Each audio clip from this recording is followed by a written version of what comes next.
For me, it was these little gains, this progress, this when the general comments changed from not being rhythmical to being more interesting. And then there was this like big point where I started passing first rounds all the time. This is Tom Bertolotti. The Carl Maria von Weber trio you hear in the background was recorded in St. James Church, Paddington in 2016, when Tom and I played in the Gilbert Trio together. While I changed directions, Tom remained in music ever since. In our conversation today, he shared his musical journey from Hull in England to the Royal Academy of Music in London, to getting orchestral jobs in Slovakia and Czechia, and what it takes to stay in the music profession and get somewhere after years of trying. Please enjoy. Hi Tom, welcome to Recovering Musicians. I'm really glad to have you here. You're calling from Czechia, so this is a remote recording. So you're a close friend, we've known each other for about 12 years now, and we've met at the Royal Academy of Music. We ran a trio together, Gilbert Trio, and at some point our paths diverged because you continued with the music and I did other things. But I really wanted to chat to you and get your insights, first of all, on just remaining in the music profession, for as long as you did, and on auditioning process as well, because you, in my experience, have been auditioning nonstop almost the whole time, and also about starting a job in the actual orchestra. You are with an orchestra in České Budějovice at the moment. So did I get those basic things right? Is there anything you wanted to add? Yeah, absolutely. So yeah, I work in České Budějovice. It's one of the smaller cities in Czechia. Everything's maybe a little bit small compared to America, but thanks for having me. I'm looking forward to these. Absolutely. Well, I thought we'll step back in time a little bit. You are from Hull, the UK. I am, for my sins. How would you characterize Hull as a city in one word? Oh, in one word. I mean, okay, I'm afraid I have to use two.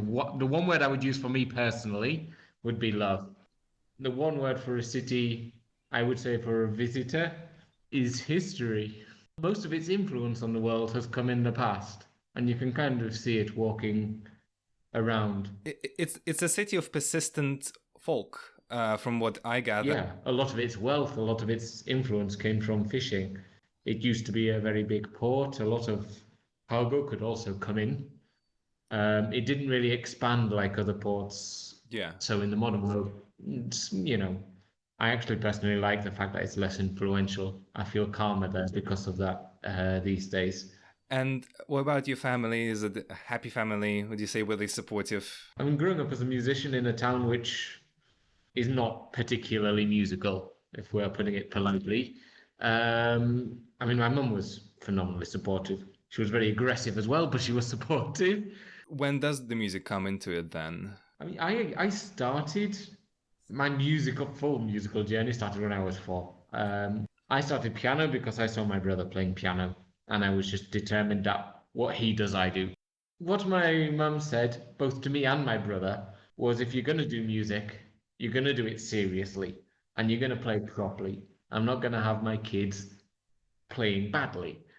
So we started, and even at the age of 4, we had to do our masses of practice because she wouldn't have anything sounding bad in the house. It sounds like you had a pretty serious mindset from the very beginning.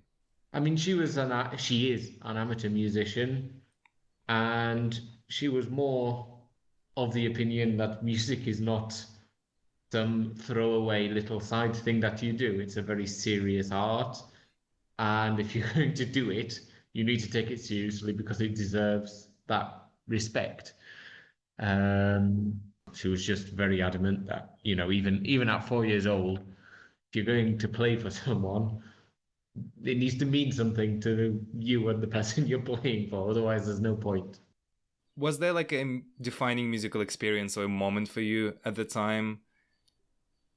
No. I would love to say there was some magical moment. In reality, there was nothing utterly spectacular, but there were just so many small magical moments. I feel like it was great fortune almost as soon as I started playing piano, I was playing concerts. I built a lot of my current self on that experience. I feel like I'm much more free as a musician now because I started so young. Could you tell me a little bit about the teacher that played a big role in those early years? I've had a lot of influential teachers. I mean, in terms of just inspiring to be a musician, there's no doubt that my first teacher was my first cello teacher, especially, was just way ahead of everyone in terms of inspiration. What does that mean? Um, she lived for music and but she would forgive almost any technical mistake. She'd try and help you fix it, but she'd forgive it. But music, if you weren't thinking about the music, this drove her nuts. And What made you stick to music further? the thought of anything else. Yeah, that's a valid thing, though. Yeah. Music was so good to me that nothing ever really stacked up against it. When things get tough, when I was thinking about doing another profession because of how difficult it was. I mean, I even very occasionally applied for other jobs. I've never turned up for an interview for a job outside of music, though. I got a dreadful feeling in my stomach every time I thought I'm going to go to this interview. I don't want to work here. Yeah. So why go? When did you know you were talented? Am I talented? I knew you would say that, but clearly you were talented enough to keep doing it. So when did you know you were talented enough? I mean, talented is a funny old word. I mean, two people told me I was talented when I was 6. People said I had a good innate feeling for music. That's one thing. Mm-hmm. So I would say on that front, I knew. I was told very early on I was talented. I think luckily I took that as inspiration more than arrogance. It was something where you couldn't just accept it because if you dropped it, you might never get it back. So I took it as kind of a motivation to really nurture that side. When did I know I was good enough for a career? In honesty, like I didn't know whether I was good enough till I won a job. So if I asked, what do you want to be well, you'd probably say a cellist. So what does the cellist mean? What did it mean to like a 12-year-old Tom at the time? When you're 12, I mean, I'd been playing cello 4 years when I was 12. So I was just starting to play, for want of a better expression, more serious music. Yeah, it was a romantic idea, I think, when you're 12. I think if it's not a romantic idea when you're 12, people are pushing you in the wrong sense because I think music is such a hard, enduring career that if it's not a romantic idea when you're 12, there's every possibility when you're 32, you're going to be sick of it. Do you think there's still a little bit of that romanticism left today? In me or in In you? yes, for sure. But I consider it like a seed of love. What I mean by romantic is this seed of love where you meet the woman you love and you kind of feel like you won't get bored after 80 years together. Admire music, you can really like it. But I feel like if you're going to make a career of it, it's so hard and enduring and demanding that if there isn't this seed of just something pure inside of it, there is a possibility later on that you will get sick of it and you'll have a slightly ugly divorce at some point where you feel like you just need to escape for a while.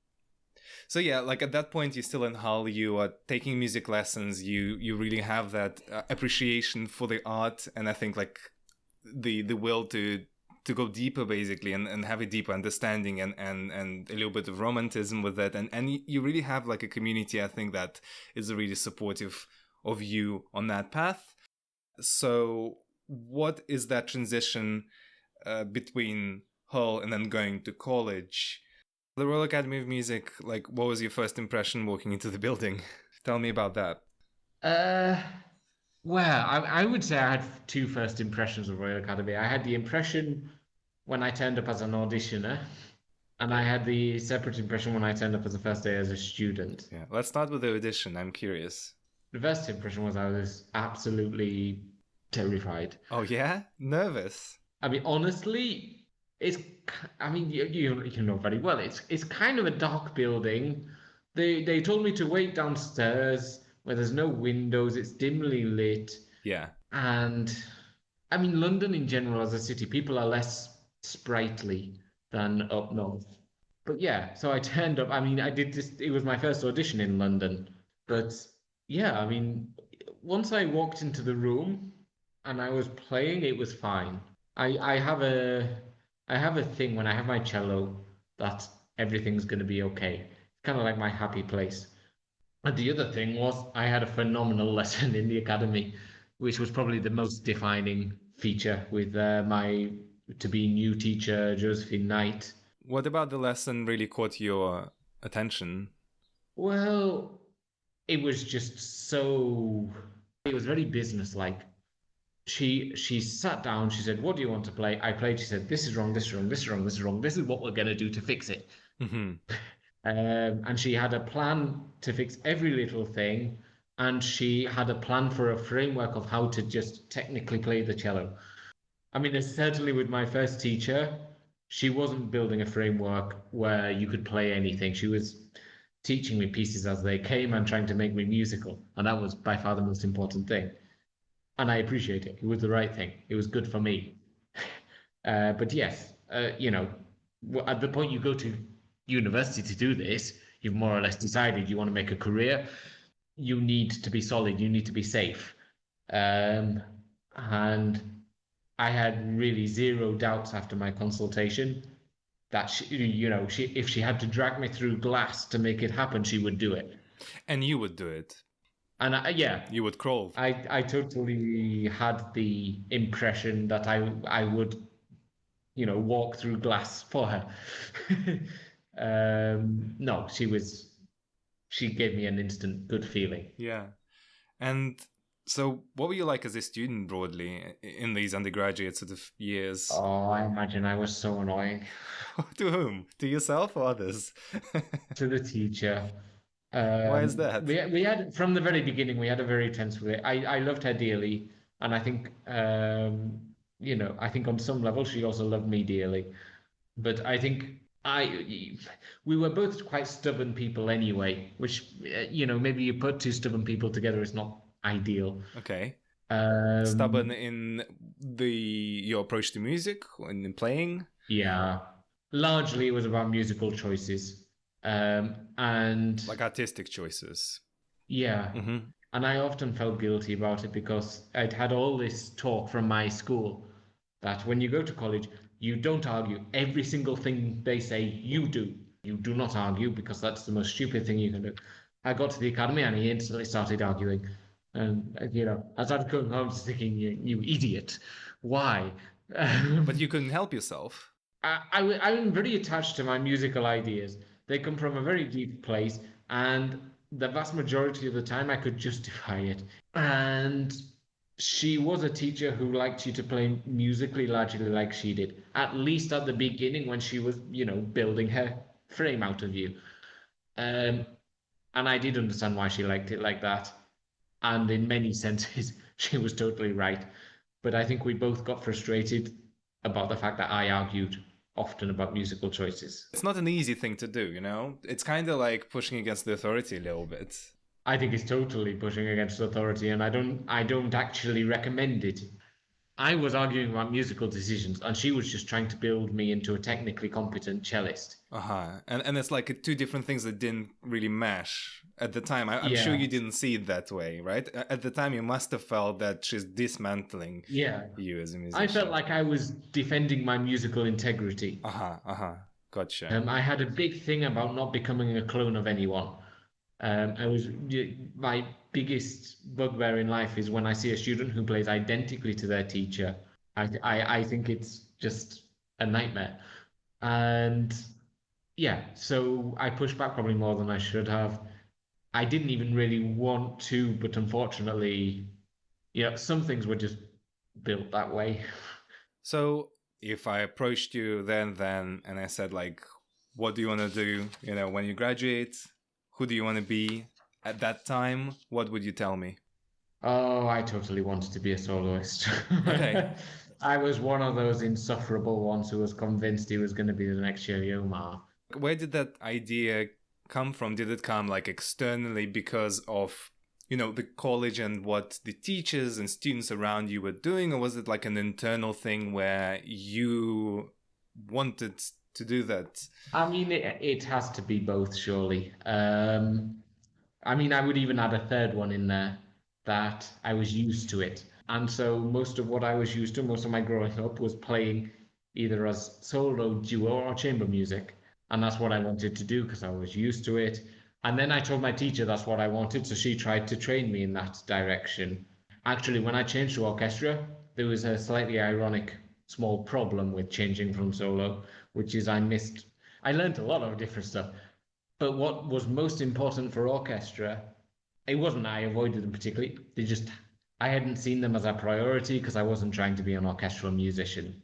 Gotcha.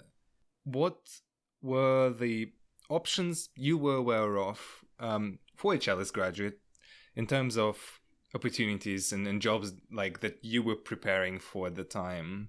I'm interested in like what were you thinking of? I mean, like thinking in my soloistic mind, my idea was that I'm gonna do my studies. I'm gonna come out a very competent cellist. I'll go to some competitions, win some, not win others, and that will be enough to get an agent, start doing gigs. In reality, there are many problems with being a soloist. Besides the ability to win competitions, besides getting known.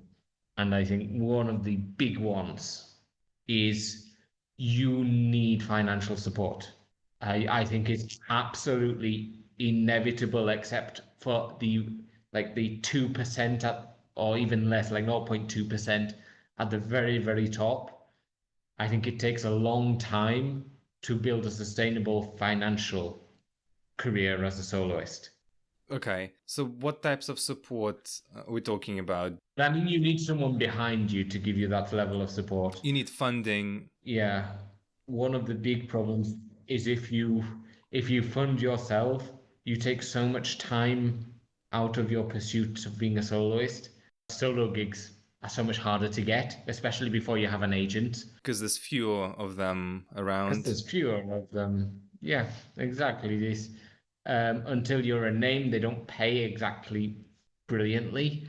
When you first leave academy, unless you're a big name and you've got someone looking out for you, you can get paid anything from 50 quid to, I mean, like the best are 1,000 quid, but you'll do a lot of gigs which are only worth 50, 100, well, probably now minimum 100. Times have already moved on a little bit since I was studying. Yeah. Well, and that's provided that you have the right opportunity because there's Yeah, plenty of opportunities which pay below 50 quid, like 40 quid for like yeah, rehearsals and performance and the time investment. So, well, yeah. let's move the timeline forward just a step. You are at the end of the college undergraduate degree, and why did you decide to pursue a master's degree instead of maybe not and just doing other things? I mean, the answer to that is very simple. I didn't feel ready yet. You didn't feel ready. I felt I could do much more. So how long have you spent? It was a year's master's. Yeah, I wanted to do 2 years, but it's so expensive. What was the biggest thing, just quickly, just one thing that you'd say changed during the master's? I had a German teacher that tells you everything. No, no, I mean, I feel like he had a similarly huge impact, like my four years on in undergrad, in that he was all about the sound. He was all about he made my sound 10 times bigger. So then, graduating from a master's degree, did you feel better? Did you feel good enough for what was out there? I did. For 2 weeks I felt ready, and then for 2 years I felt incompetent. Uh, Yeah, is that because of the audition process and things like that? well, I mean, What you changed? know what? At the beginning, I wasn't doing that many auditions. Right. It changed quite quickly.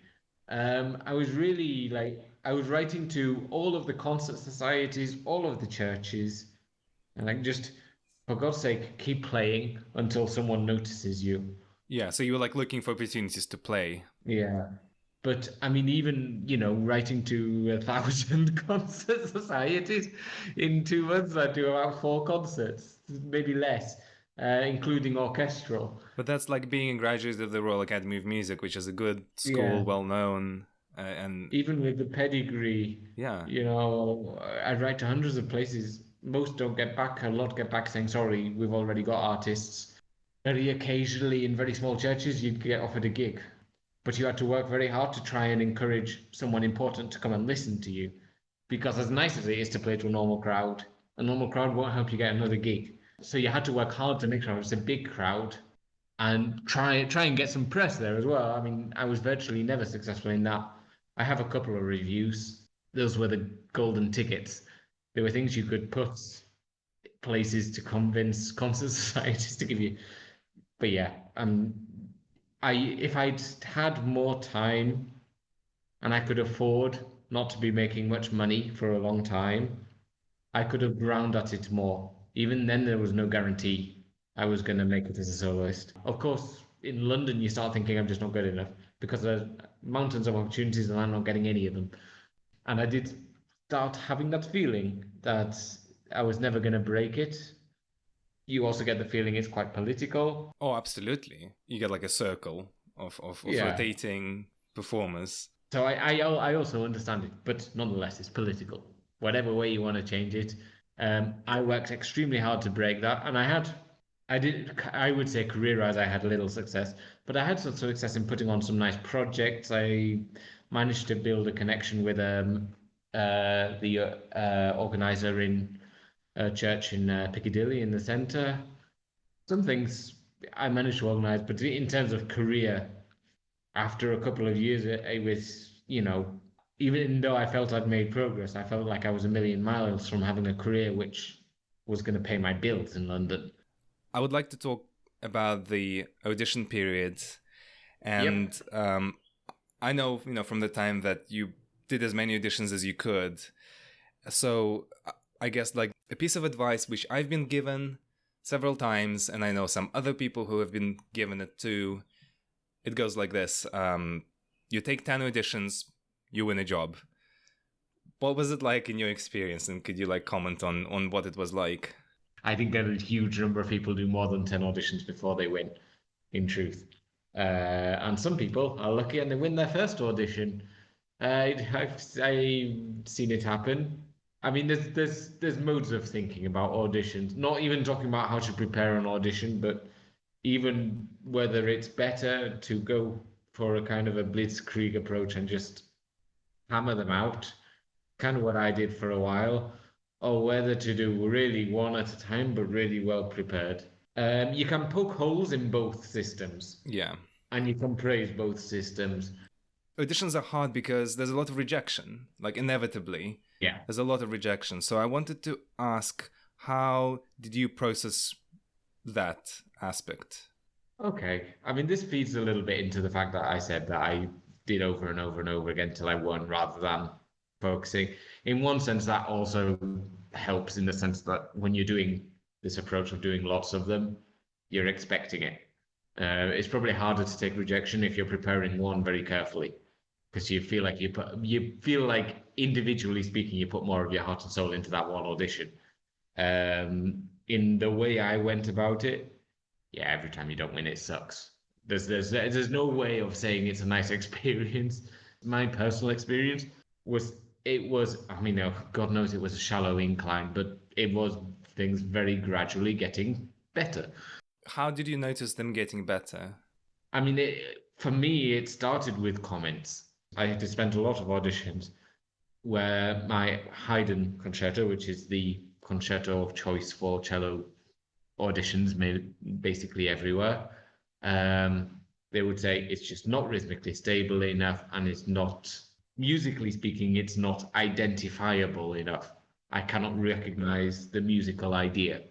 And a little while after, I would maybe say after even 10 auditions, maybe it should have been quicker, but maybe after 10 auditions, the comments were rhythmically stable, but not that interesting. Okay. And, a little part of you really wants to hit them because last time it was the opposite. Yeah, how do you make sense of feedback like that? The reality is, most of the time, people tell you the truth. It doesn't often feel like it. As in, yeah, I spent a long time thinking people were just making stuff up as excuses for why I didn't pass. Right. Weren't they? Well, I mean, it does happen. For sure it happens. I'm not going to pretend that never Yeah. happens.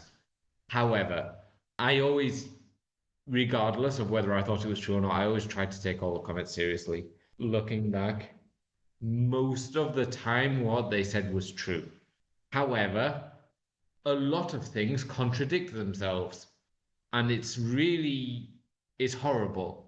It's something where I kind of have this metaphor of a pendulum, which you're trying to kind of stop in the middle. And every audition, someone pushes it in the other direction. And the great victory is not swinging so far after each audition. I mean, I would say act on every bit of feedback, and probably the next audition they'll say you did too much or you lost something from previous. But it's very rare that anyone loses anything. What you had before doesn't disappear.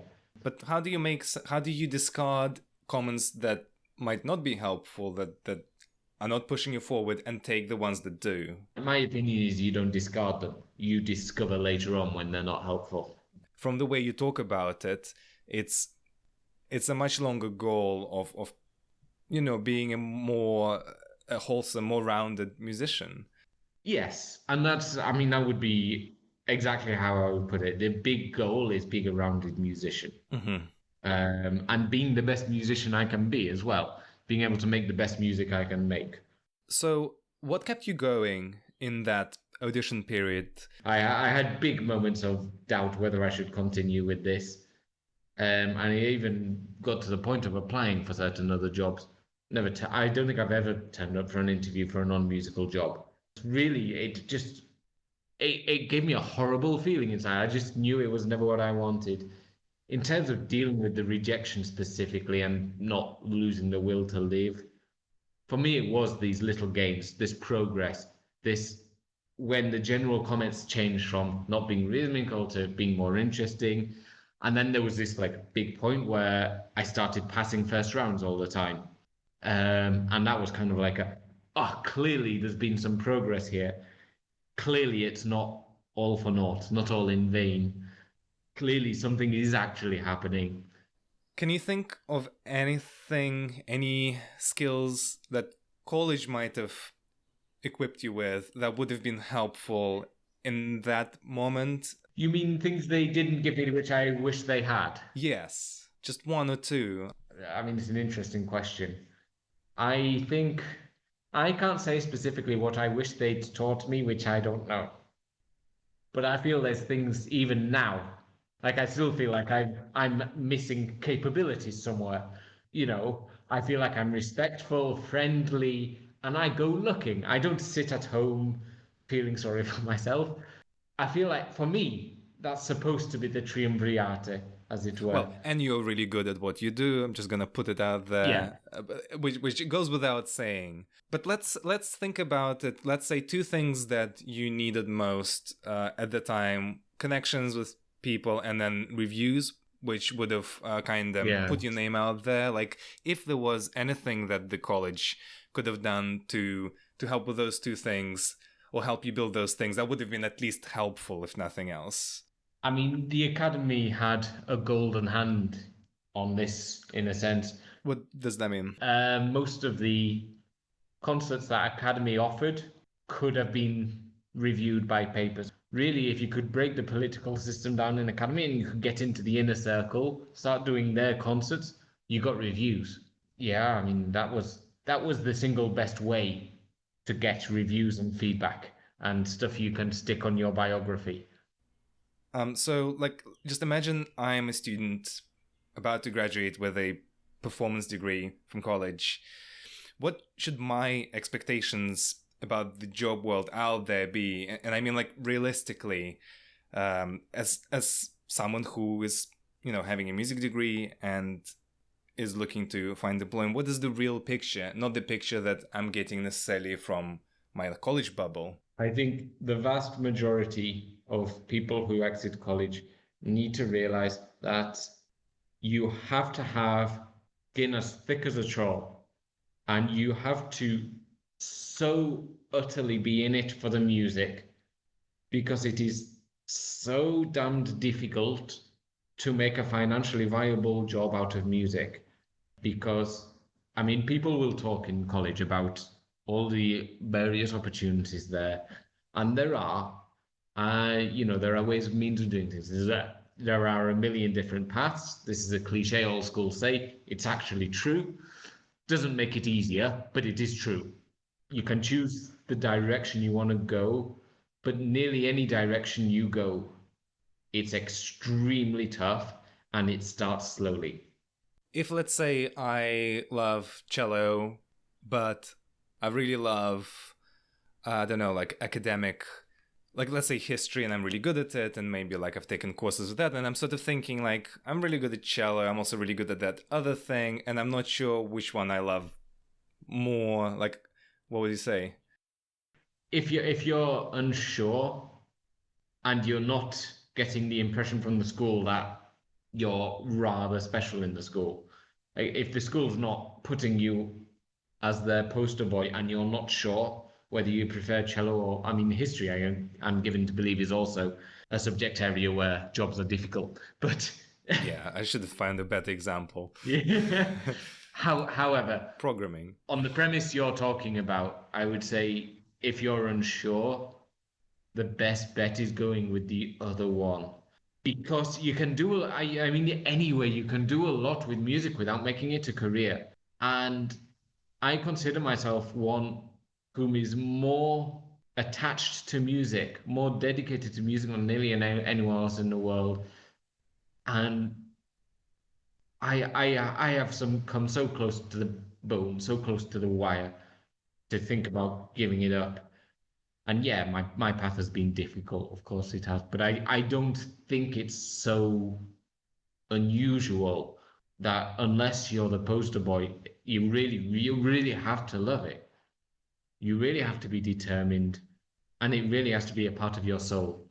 Would you mind sharing some of examples of the difficulties that maybe you went through? Because I remember hearing a lot of people saying, yes, it is difficult in music when I was in college, but like I could not comprehend what does difficult Yeah. mean, because I'm like, well, I'm here for the difficult, like I'll get through it. Could you illustrate some of the difficulties? Well, from where I mean, I graduated in London, and as most people expect to work where they graduate, it's normal. A lot of people say that, especially in London, you can freelance till you get your permanent position, or you can teach and you can do all of this. I did a lot of this. I tried to freelance. My most regular gig, my most useful gig was Hastings Philharmonic, which was kind of it was an ensemble of these based in Hastings, but they had a kind of a same thing was called Ensemble Orchestra. They did things in London. That was, I would say, one of my only reliable regular How gigs. regular is regular? Once or twice a month. Mm-hmm. Anyway, you can't live off it. It wasn't enough for that, but it was more or less regular work. I mean, as you're aware, but I should probably share, is I taught a lot in London to make up a financial gap. And again, that's fine. There's some schools pay really quite nicely. I had a primary school which was paying me very nicely. And I had 8 or 9 students there. They also let me run the string group. Mm-hmm. Is it every week? That was weekly teaching, and it was, I mean, but, and it is a big but, I was still financially on the edge for all the time I lived in London. My rent was around 900 a month, and that was in Zone 4 as well. So I think the monthly travel cost was something like 130. So realistically, I had to just just to be before I talk about even paying for food or anything, I had to make £1,100 Was the Hastings Philharmonic and teaching sort of getting you close close. Yeah, I without food and other things? you know, I needed my parents helped me, but also it's not.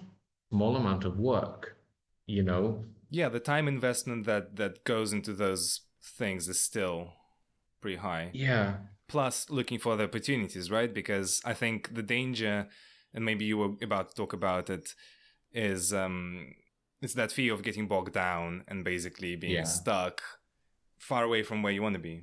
yeah. It's a very real thing. Teaching is tiring. Generally speaking, teaching isn't massively useful in terms of expanding your performance horizons. So to summarize, things that I'm hearing are cost of living, is pretty high in a big Yeah, city, and then opportunities are hard to come by, and whatever you do get takes a lot of time investment. However, there's another aspect of having to combine jobs. So, like, you maybe have a performance, maybe yeah, you have some teaching, maybe you have something else. But unfortunately, more often than not, those things are not connected. They don't work you towards the same goal because somehow, like, the orchestral job is really separate from these gigs that you're doing yeah, to just make money. yeah. So, in a way, you are not, it doesn't feel like you're making progress, but rather you are just trying to stay afloat. Does that It sound feels like treading water. treading water? Yeah, And that's like a good outcome too, because able to find just enough. it's a successful outcome. There's no question about it. I mean, I moved to live with my brother in order to give me time to make a go of the performance career because I knew it was becoming impossible to live in London.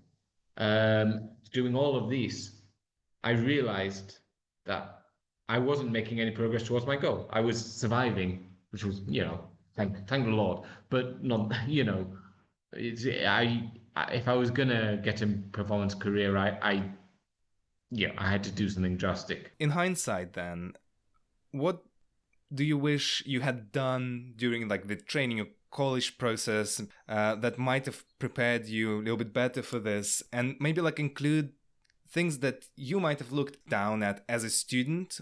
Maybe you disregarded them as unimportant, but now with experience you realize, oh, those were like the critical building blocks, those steps that might have helped you find success in music as it is like in Okay, 2023. this is a big question. My prelude to all of this is I don't really have regrets about anything I did. I want to say that. That's like a base level. Um, I always did what I believed was the right choice. In hindsight, what maybe should I have done differently? Yeah, I should have thought about orchestra earlier. Like the training, the Yeah, classes. the big miss on the core repertoire for orchestral jobs was quite. I mean, it did delayed my entrance into orchestral playing professionally, I would say, quite considerably. And it led to a lot of annoying comments like you're an outstanding cellist, but it's just not right for orchestral auditions. And that's incredibly frustrating because it's one of those confusing comments where you're kind of going, well, if you're outstanding, why isn't it right? And it's not immediately understandable. I do understand what they mean now Why is it not right? because you have to first of all not play the way you love the most, but the way they're going to want to hear you play in an orchestra, which already is kind of detaching yourself from your own comfort. I feel like that's the first thing. But beyond that, forgiveness of mistakes is, I would say, less just nature of the beast. Different mindset. Yeah. I have a question that just is born out of what you're saying, and I'm genuinely curious, but like, wasn't there like anybody at college at the time near you, like professors, I mean, figures of authority who would like approach you and say, hey, Tom, great solo playing, but listen, you're gonna leave college, it's gonna be hard to make money, your rent's gonna be so much, how are you gonna make it? Oh. Let's really like keep your solo, but let's really give you audition stuff? Or did nobody approach I you? mean, here's the thing. I mean, this is where stubbornness maybe cost me a little bit. Especially, I should talk mostly about undergrad because that's 4 years versus one. I had fights with our teacher. We've already spoken about this. However, she was trying to prepare me for what I told her I wanted to do.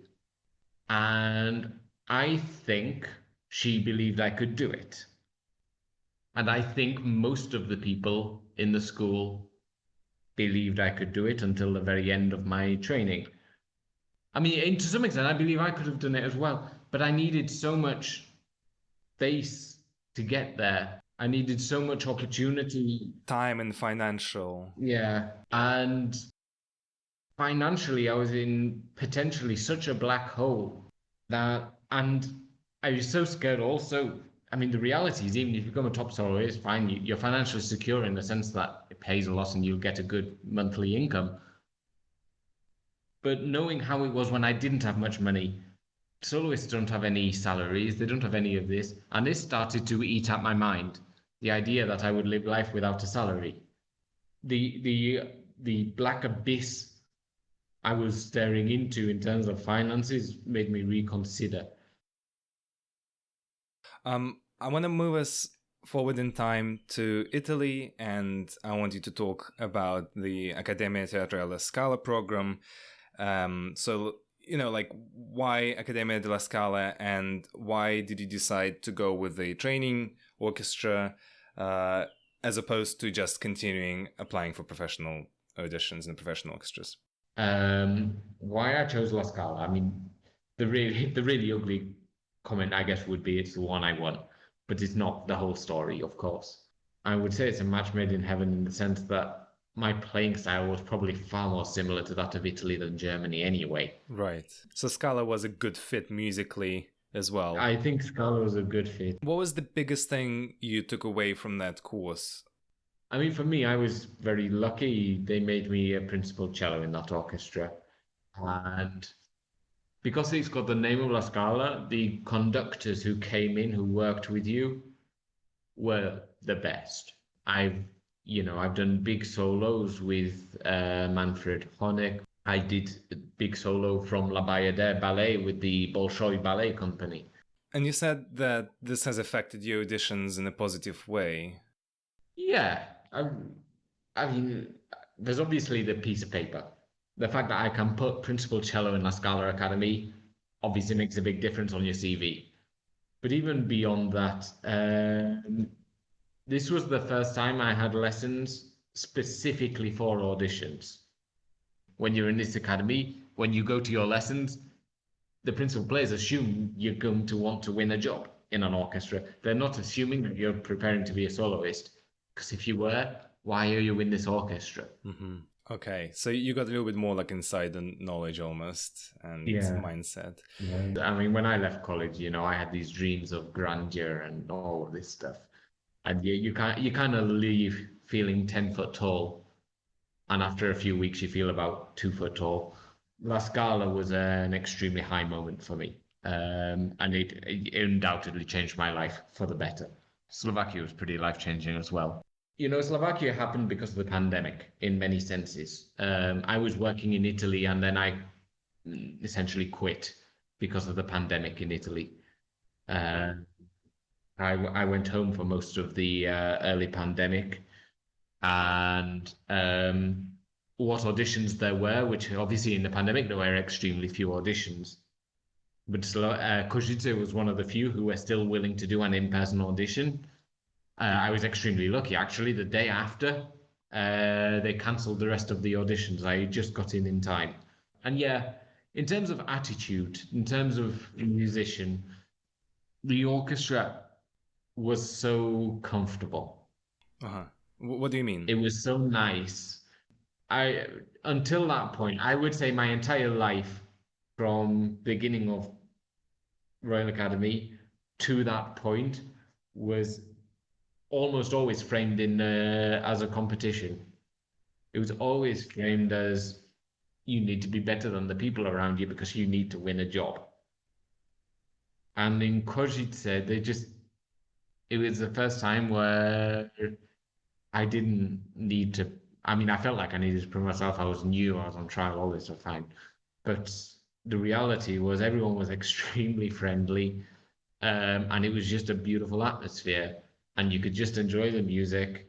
And on a personal level, even outside of the music world, if you like, just the idea that people's ambition was just to have a nice, happy life, as opposed to get as far as you can on this sodding ladder that we all.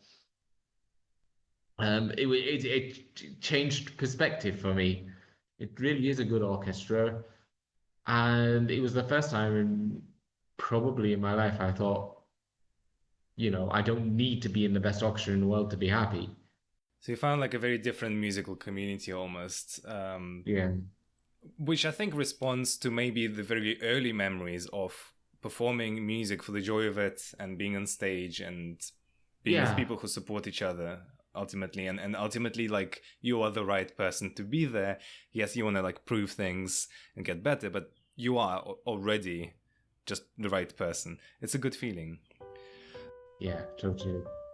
Tom, thank you so much for talking to me today. I've been looking forward to this for months and months, and I was glad to be able to sit down with you and just really, really chat for a while. It's been fantastic. It's always a pleasure. Every time I get to talk to you. Okay. Really. Yeah, anytime. Lovely. Hello, listeners. Thank you for being here. I received so many warm messages and feedback from you about the podcast in the last couple of months, and I wanted to say it really means a lot to me.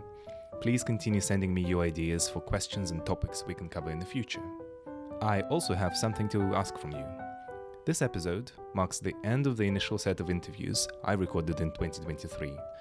For a podcast that only releases once a month, it had such a warm response, and the episodes are currently getting about 50 plays each. I would love more people to learn about the show and the subjects that we cover here, and I wondered if we can get it up to 100. If you like the show, please share it with someone you think might be interested. And please don't forget to follow Recovering Musicians on your preferred podcast provider and on Instagram. It really helps me gauge the overall interest in the show. Now, with shameless self-promotion out of the way, I look forward to sharing more interviews with you in 2024. Multiple recordings are in progress as we speak. Have a wonderful day, and please stay in touch.